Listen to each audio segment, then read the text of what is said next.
noches, ¿cómo andan? ¿Cómo están? Bienvenidos a un nuevo capítulo.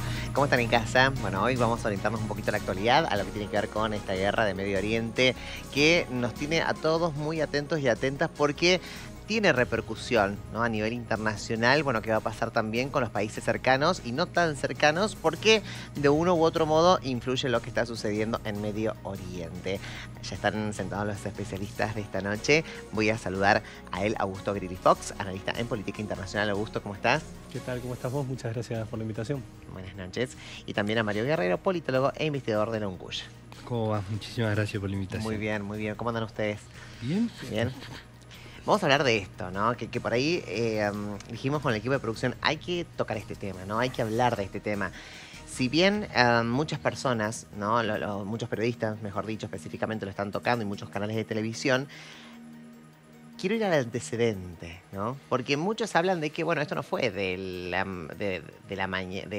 una noche en la mañana, ¿no? No me sé la frase, de la noche a la mañana, ahí está.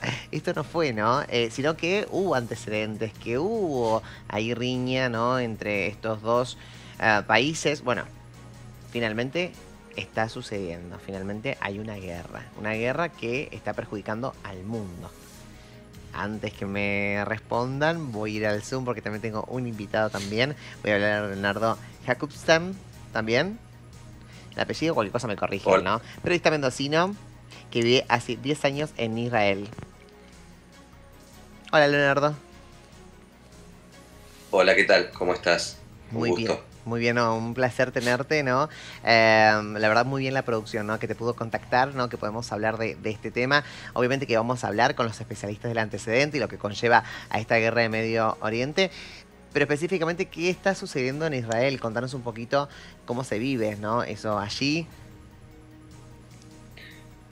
Bueno, un tema de arranque bastante amplio. Lo que se vive aquí es algo que no empieza hoy. Creo que los chicos en el piso tienen un conocimiento importante, de conocer bastante de cuándo viene, de cuándo comienza, cuándo empiezan los roces y cuándo se van alteciendo o cuándo se va calentando. De alguna manera, la situación de temperatura alrededor de estos dos pueblos, que de alguna forma también hay algo con lo que hay que empezar describiendo la situación, y es que hay que recordar que Israel es un estado, digamos, fundado en determinadas fechas y demás, que ya seguramente analizaremos, y está en un conflicto armado y en un conflicto, creo que no se le puede llamar político de alguna manera, porque es interno. La política corresponde de alguna forma al Estado, ¿no? De alguna manera. Entonces, de esa forma podemos entender que hay un país de por medio con un territorio que lleva mucho tiempo ya, intentando lograr algo que esperamos todos que suceda en algún momento. También yo soy una de esas personas también y soy muy pro a esa idea, y es de que Palestina debe tener un Estado también, ¿no? Entonces ese es el gran punto, por un lado, que tenemos que separar de todo esto, y por otro lado tenemos que hablar del conflicto existente entre la porción que se separó o de alguna manera en determinado momento se peleó con quienes se estaban disputando el gobierno o el mandato en ese momento de Palestina, ¿no? Que era Al-Fatah y la organización, en este caso, que se convirtió en una organización terrorista posteriormente, del Hamas, ¿no? Entonces, de hecho, así comienza de alguna forma un poco el relato que se puede contar aquí, para entender también cuál es el contexto. De un lado, de la Palestina en control de alguna manera y intervención del ejército israelí, que es el territorio de Cisjordania, que es la zona conocida como Judea y Samaria, y el control que ejerce la agrupación terrorista del Hamas sobre el territorio de Gaza, exclusivamente. ¿no? Perfecto. Bueno, Ahí no. vamos, ahí vamos a contextualizar y voy a volver a vos. Voy a hacer como un ping-pong entre ustedes y vos, ¿no? Para que nos vayas contando el contexto, ¿no?, actual de Israel, donde estás, de Israel. Am, la pregunta que se hacen muchos y que está hablando, ¿quiénes son los buenos y quiénes son los malos? ¿Existen los buenos y los malos en esto? Sí, yo creo que, sí, que están Ajá. de los dos lados, los buenos y los malos. Ajá. Es un conflicto que representa principalmente el interés sobre una misma cosa, por ahí en parte, Ujú. y de ahí también a la interpretación que se ha ido generando. Me parece algo fundamental también remarcar digamos, el rol terrorista de Hamas, lo cual no representa de ninguna manera, entiendo, la causa palestina. O Sí. sea, Hamas está catalogado como un grupo terrorista. Me parece un error grave por ahí interpretar que la Franja de Gaza pueda llegar a ser representada en cuanto a su pensamiento o a su intención o a su búsqueda de un Estado, justamente con los principios que de hecho el propio Hamas, creado a fines de los 80, en sus bases fundacionales tiene el objetivo de erradicar. Ellos nunca reconocieron al Estado de Israel y además de erradicar, digamos, referencias israelíes de toda la tierra que ellos consideren Palestina.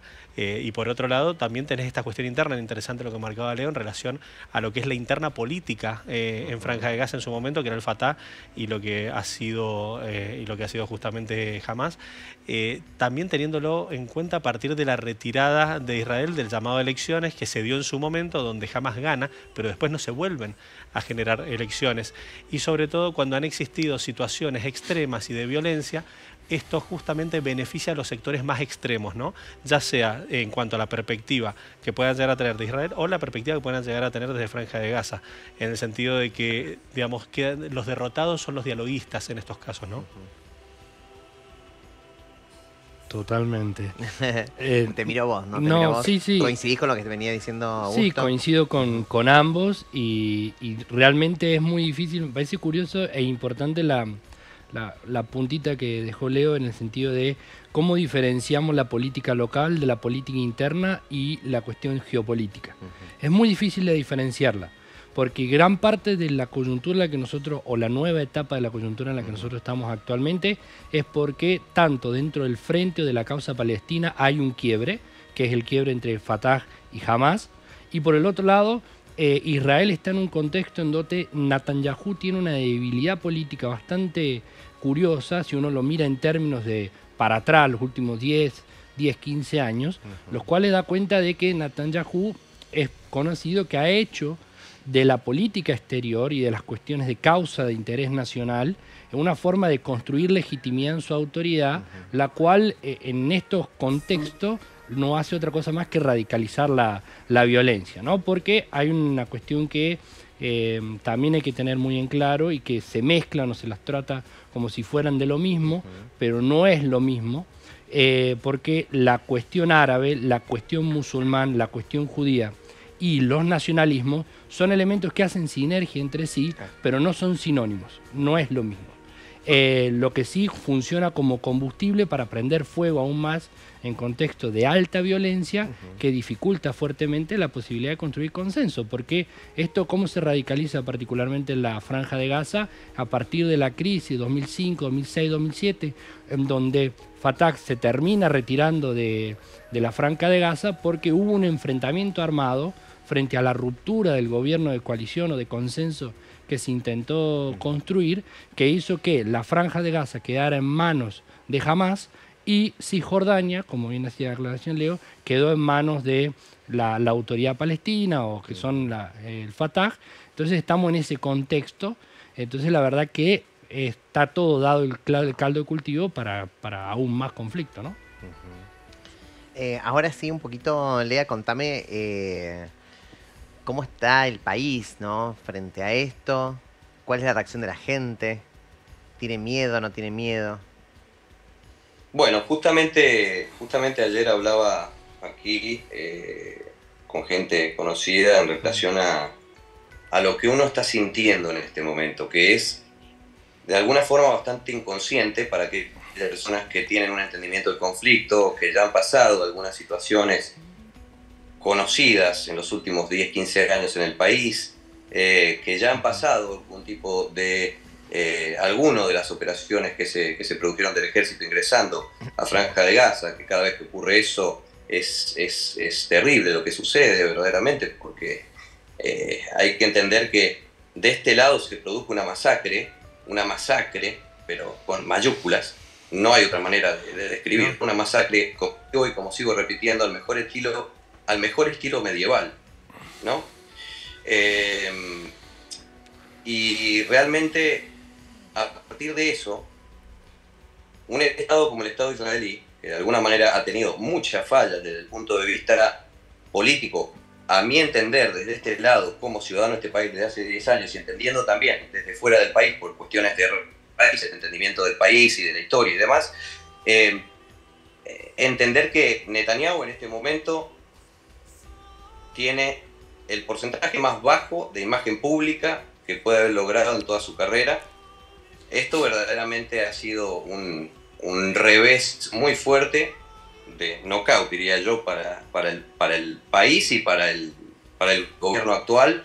Esto va a cambiar definitivamente en el momento en que esperemos avance un poco la situación, pero definitivamente se sabe que en algún momento aquí las cosas se tiene que dar un cambio muy grande en el gobierno. De todas maneras, para salir un poco de ese lado y de lo que critican también las construcciones en territorios ya entregados en determinados momentos de la historia, como la zona de lo que es denominado el West Bank, ¿no? En el territorio de Jerusalén y todo el territorio intervenido por el ejército israelí, donde se siguen llevando a cabo construcciones y asentamientos y demás, que es una política que ya está totalmente criticada incluso por el gran porcentaje de la población israelí, ¿ok? Porque verdaderamente eso fue para los grupos existentes del otro lado de la frontera, en Hamás, por ejemplo, en Gaza, eso fue durante mucho tiempo y sigue siendo la bandera por la cual se lleva a cabo una lucha para recuperar un territorio, que es una cuestión de usurpación. Pero desde este lado nunca se produjo realmente un detenimiento de esos asentamientos para demostrarle al mundo que realmente esa no era la excusa. Porque si los de esos asentamientos en algún momento se hubiesen detenido, de alguna manera los bombardeos hubiesen seguido existiendo. ¿Ok? Entonces, cuando uno piensa de esa manera, sucedió cuando se devolvió Gaza, sucedió cuando se sacó a los colonos judíos del territorio de Gaza, que también fue un conflicto interno terrible, porque hubo prácticamente una guerra civil, con civiles, literalmente, porque esa gente no quería irse de ahí. Y sin embargo se sacó a la gente, se devolvió el territorio con la condición de que no se volviera a atacar desde ahí, que hubiese paz de ahí en adelante y ellos arreglaran sus situaciones políticas internamente, lo que nunca sucedió. Se quedaron dos partes del territorio divididos por dos facciones muy diferentes y finalmente actualmente vemos lo que vemos. Vemos la situación que estamos viviendo actualmente con una situación de los ciudadanos normales.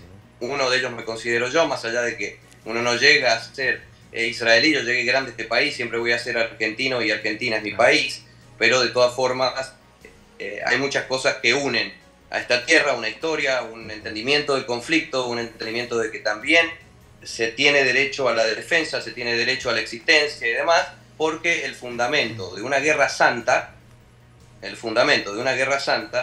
la eliminación final de la facción a quien declaro guerra santa. Eso significa la eliminación y el borrar de la faz de la tierra y del territorio a quien tiene un Estado lógicamente logrado con derechos también logrados de esa manera y votados internacionalmente con un voto unánime, no, prácticamente unánime, desde el momento en que esto empieza a escalar profundamente, hasta el día de hoy.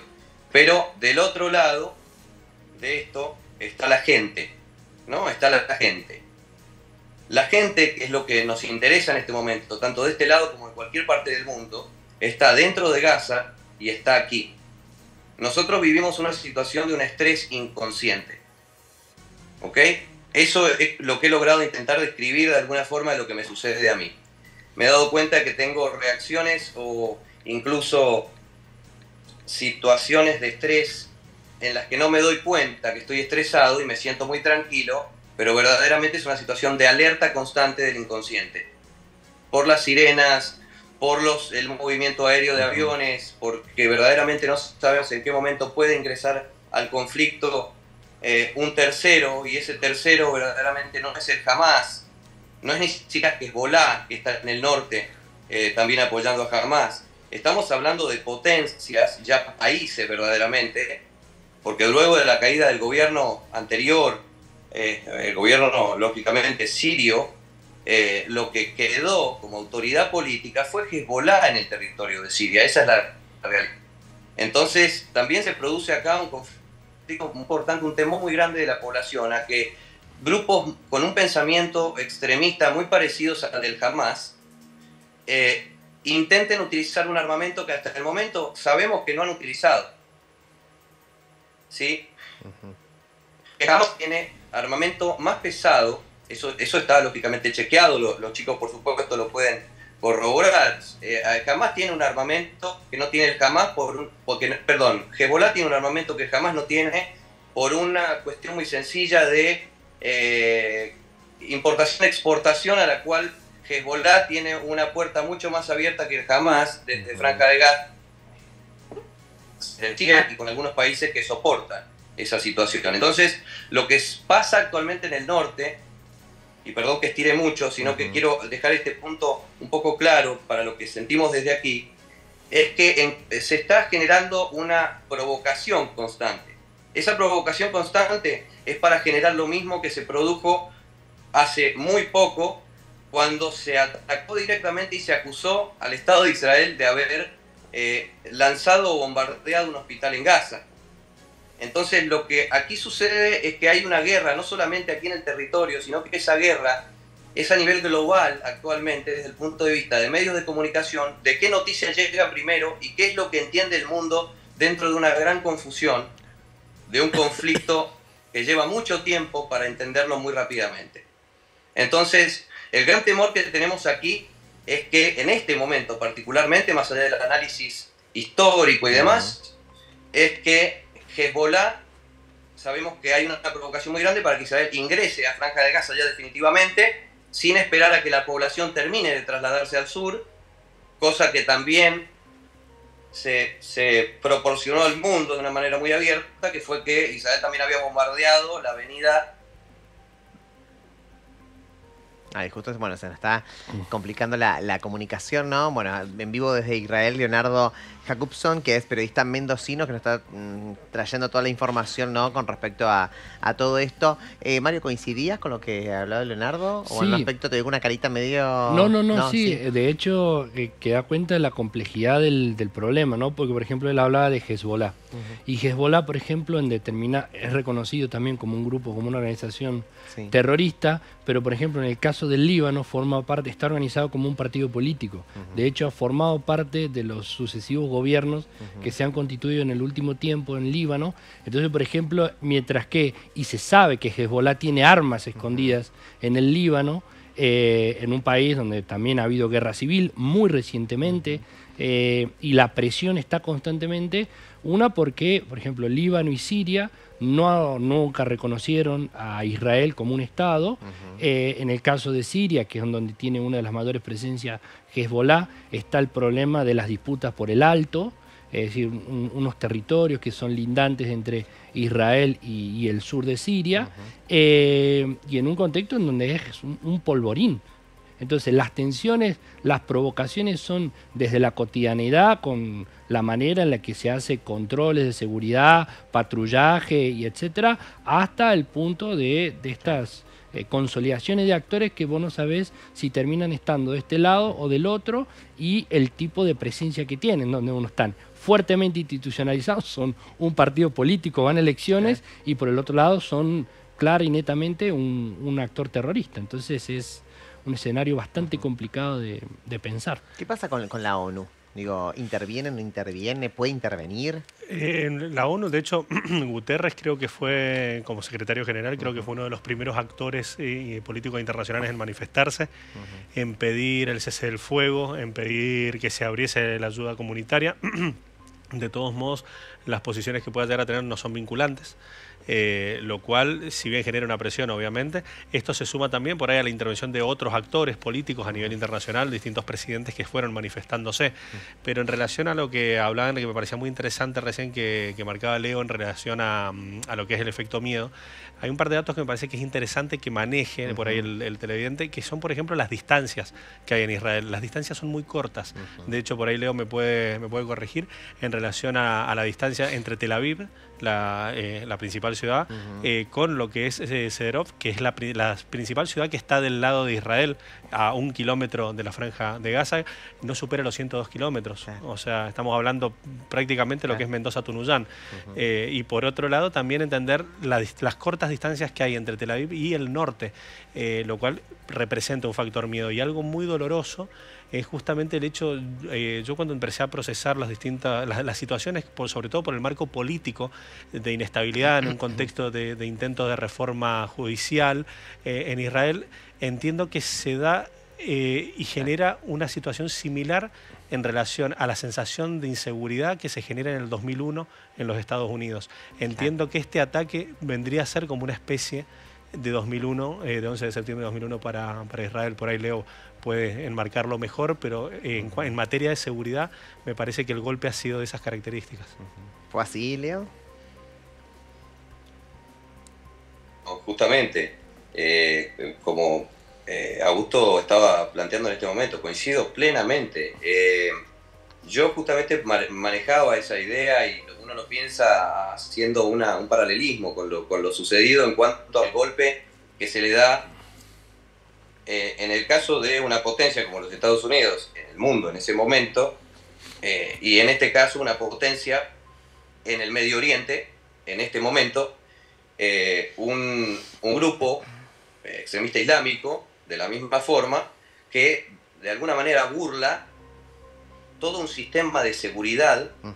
Esa es la gran incógnita que existe, todo un sistema de seguridad donde está muy bien explicado. Yo las cifras exactas no las tengo, pero sí hablamos más de 30 batallones, o sea, en una línea de distancias, si estábamos hablando, como Augusto decía, que correctamente es así, en una línea de distancia muy pequeña para cubrir, con un ejército muy poderoso, donde mucha gente se pregunta dónde estaba en ese momento, qué pasó con los 30 batallones, qué pasó con los tanques apostados en todo, con las cámaras, con los observadores, porque esa línea de frontera es una de las líneas más vigiladas del planeta.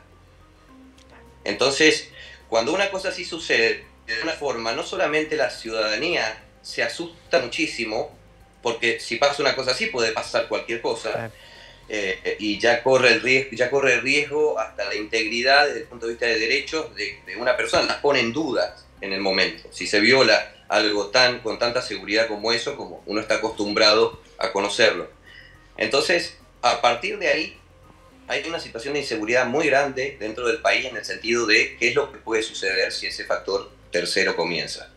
Cuando se viola eso, hubo una máquina, una topadora, trabajando 1 hora y media. 1 hora y media. A la base militar más cercana le toma alrededor de 12 minutos o 10 minutos estar ahí, ¿no? Entonces, de alguna forma, hubo un error, o aquí ha habido un error. Hay muchas teorías que se manejan, por eso hablemos desde el punto de vista de lo que sería, ¿no? Pero se manejan muchas teorías y eso genera mucho temor. Por un lado, de que puede haber existido algún tipo de error de inteligencia y que se hayan movido hacia el norte, se hayan desplazado hacia el norte de la franja o hacia el sur de la franja de Gaza a las tropas por algún tipo de alerta o algún tipo de soporte. De alguna forma, de alguna teoría también que se maneja, de algún tipo de soporte digital, de violación, de hackeo, a tema de seguridad, de inteligencia, ¿no? Son cosas que se manejan. Pero, por supuesto, sí, plenamente con lo que decía Augusto recién. Las distancias son muy cortas, las alarmas suenan constantemente aquí. Es terrible. A pesar de que se habla de Franja de Gaza en estos momentos por lo sucedido con el hospital, que ya, por supuesto, se ha el error de despegue, no de despegue, sino de caída y dirección del misil lanzado desde la misma Franja de Gaza, pero sé que se ha desviado mucho la atención de eso, pero aquí siguen lloviendo misiles, ¿sí? Obvio. Siguen lloviendo misiles. Sí, desde sí. el norte, desde Franja de Gaza, y sobre todo cuando el presidente Joe Biden hizo pie en el país, se fue de alguna forma a cualquier lado la cumbre, no salió el plan, y se reunió finalmente con Netanyahu, que eso ustedes por supuesto deben manejarlo seguramente, donde lo único que generó de alguna forma esa reunión fue manifestaciones alrededor del mundo y bastante violentas. Entiendo que básicamente también, y me da mucho temor porque tengo familia en Mendoza y en Argentina, manifestaciones e intentos o advertencias de atentado, de bombas, Sí. en la embajada. Entiendo, en la embajada de la misma manera que en el pasado, ya conocemos la historia, y también en los Estados Unidos más o menos al mismo tiempo.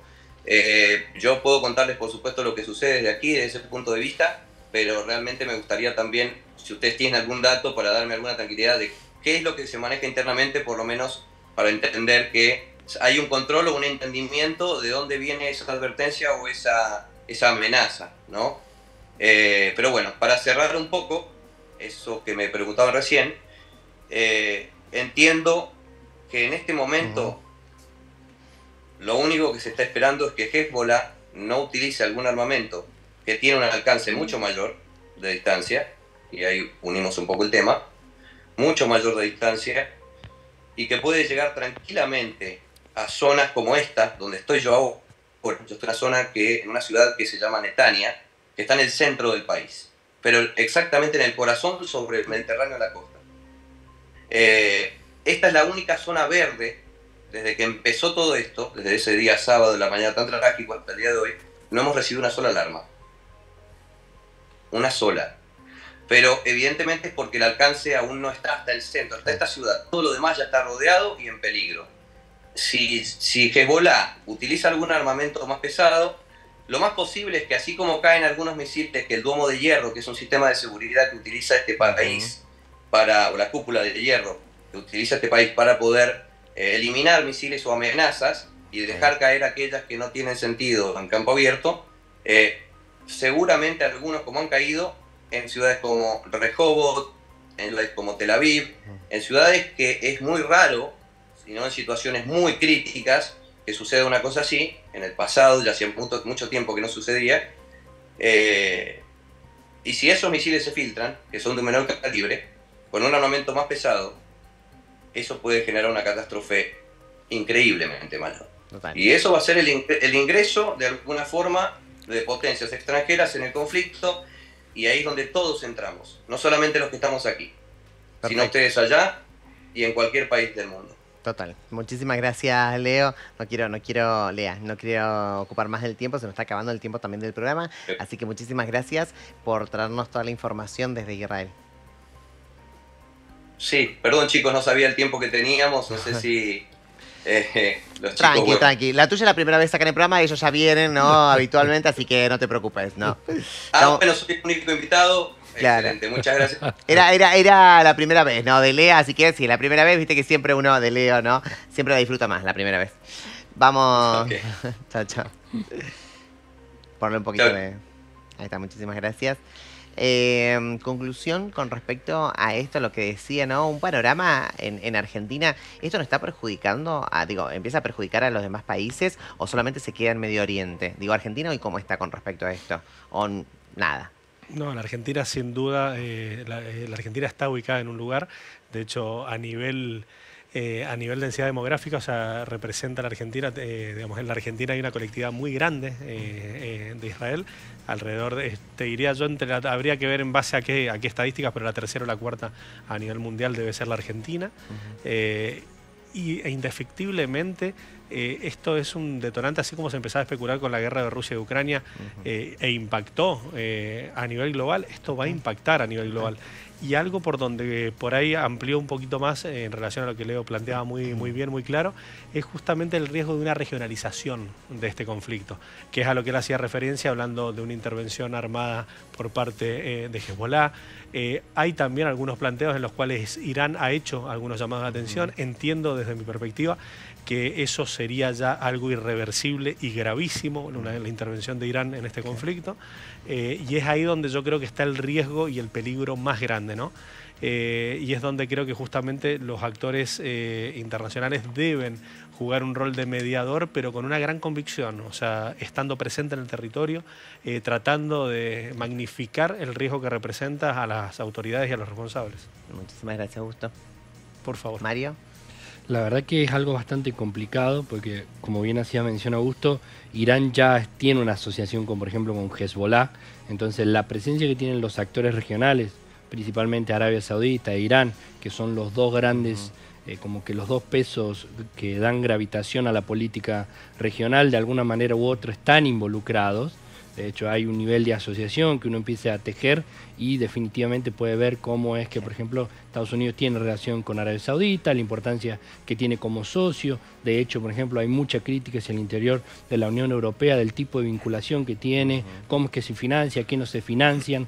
Porque, por ejemplo, en el caso de la Franja de Gaza, todo el precario sistema de salud y educativo estaba sustentado por base de la presencia de ONU en el territorio, y ONU ya salió a decir que no puede seguir garantizando absolutamente nada de eso en los términos que está evolucionando el conflicto. Entonces estamos hablando de una situación de crisis en donde un montón de estadísticas realmente son preocupantes, porque al menos el 50% de la población en la Franja de Gaza son menores de 19 años, es un estado de precariedad, de pobreza, de poca accesibilidad a bienes de servicios como salud, electricidad, agua, en fin. Yo entiendo, y lo que veo tristemente es que en el corto plazo las dinámicas de violencia se están radicalizando cada vez más. Es latente la posibilidad de intervención de otros actores en un contexto en donde la intervención, lejos de traer una base de consenso, de diálogo y resolución diplomática de lo que está pasando, Trae más conflicto. Exactamente. Muchísimas gracias. No, por favor. A ustedes en casa, muchísimas gracias por estar esta noche. Bueno, una noche donde teníamos que informarnos. Nos toca en alguna parte, ¿no? Más allá de lo político, más allá de lo internacional, ¿no? De la parte de seres humanos, de seres vivos, ¿no? En este planeta Tierra, ¿no? Hay seres que están sufriendo, están quitando la vida, con lo que implica eso, con lo grave que implica eso. Gracias por reflexionar junto a nosotros. Hasta mañana, chao.